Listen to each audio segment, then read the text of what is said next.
ये जगह है नालंदा, जो दुनिया भर के सबसे प्राचीन विश्वविद्यालयों में से एक था। जब नालंदा विश्वविद्यालय अपने शिखर पर था, तब Japan, China, Korea, Bhutan, Sri Lanka और इंडोनेशिया के साथ ही दुनिया भर से विद्यार्थी यह ज्ञान पाने के लिए आया करते थे। ऐतिहासिक प्रमाणों के अनुसार नालंदा विश्वविद्यालय की स्थापना 6वीं शताब्दी में गुप्त वंश के पराक्रमी सम्राट शंकरादित्य ने की थी। उस समय इस प्रांत पर गुप्त राजवंश का शासन था।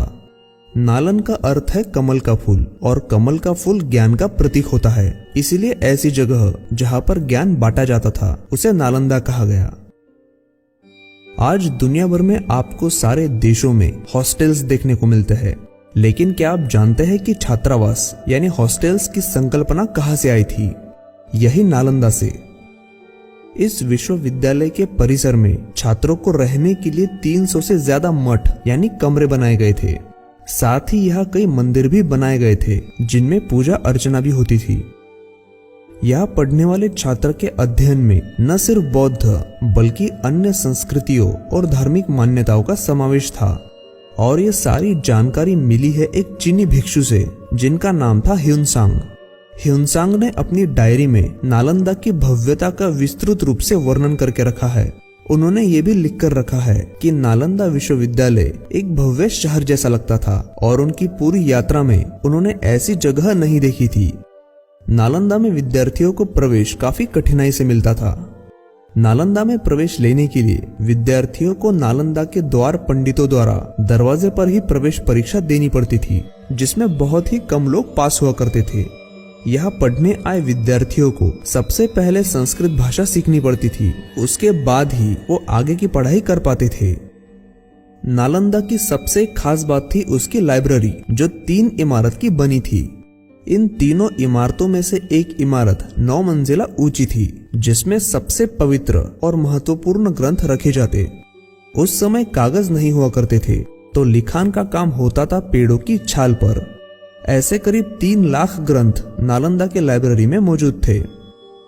लेकिन फिर आखिर ऐसा क्या हुआ कि इतना भव्य विश्वविद्यालय खंडहर में तब्दील हुआ?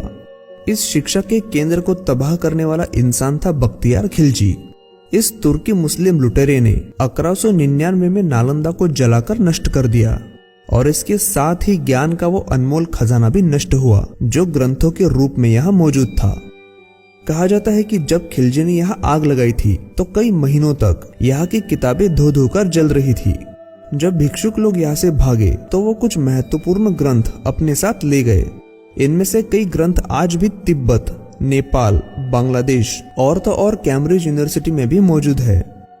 1871 के पहले तक ये जगह गुमनामी में चली गई थी, और लोग इस जगह को सिर्फ खंडहर के तौर पर जानते थे। लेकिन फिर 1871 में आर्कियोलॉजिकल सर्वे ऑफ इंडिया के संस्थापक अलेक्जेंडर कनिंघम ने इस जगह की खोज की, और दोबारा नालंदा का नाम दुनिया के सामने आया। नालंदा विश्वविद्यालय जलना भारत देश का सबसे बड़ा नुकसान था, जिसकी भरपाई कभी नहीं हो सकती। लेकिन आज दुर्भाग्य की बात है कि नालंदा पहुंचने के लिए जिस स्टेशन पर उतरना पड़ता है, उस स्टेशन का नाम बख्तियार खिलजी के नाम पर रखा हुआ है। अगर आप भी इस बात को गलत समझते हैं, तो इस वीडियो को लाइक कीजिए और ज्यादा से ज्यादा लोगों तक शेयर कीजिए, ताकि ज्यादा से ज्यादा लोगों का ध्यान इस बात पर जाए और शायद एक दिन ये गलती सुधरी जाए।